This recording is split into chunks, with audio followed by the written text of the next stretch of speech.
আচ্ছা, আমার এই নি পেশেন্ট, ঠিক আছে, এই চাচিমার হচ্ছে এটা সাব ডায়াফ্রাগমেটিক একটা প্রবলেম ছিল।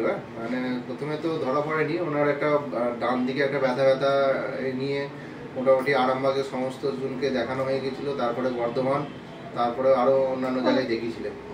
তো তারপরে ওনাকে বলেন, উনি আমার কাছে আসেন, তো ওনার মানে সিটি স্ক্যান, বুকের এক্স-রে, অমুক তমুক প্রচুর রিপোর্ট হয়েছিল। তো এক জায়গায় ছিল যে শুধু একটা সাব ডায়াফ্রাগমেটিক একটা কালেকশন এরকম ছিল, তখন ওরা টিভি ফিবি এইসব বলেছিল।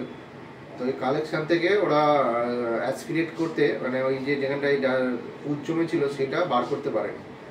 আমি নিজে ইউএসজি গাইডেড সেই পুজটা বার করে পরীক্ষা করি, দেখি যে ওটা কোনো টিবি বা কিছু না, একটা ইনফেকশন জাস্ট।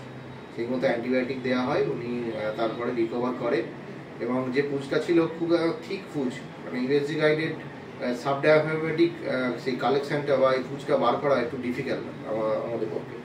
তো সেটা আমি ইউএসজি গাইডেডই বার করেছিলাম, বার করে ভালোভাবে যেটুকু ছিল সেটাকে অ্যাসপিরেট করেই বার করে দিয়েছিলাম। তো এখন উনি ভালো আছেন, প্রায় 7-8 মাস আগে হয়েছিল ঘটনাটা। তো উনি আবার আমার কাছে চেক আপে এসেছেন, একটু টুকটাক অসুবিধা আবার বলছিলেন, কিন্তু এখন আবার দেখা গেছে যে সেরকম কিছু নেই, হ্যাঁ, জাস্ট একটু লিভারটা একটু চর্বি জমেছে। তো এটাই বলার যে